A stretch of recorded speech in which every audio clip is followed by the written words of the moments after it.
ice rain. It looks like snow, but it's not. It's ice rain. And little pellets.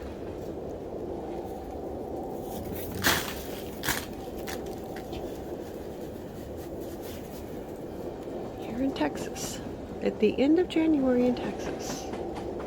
It's currently 25. Poopy likes it. Pretty. Yay for us.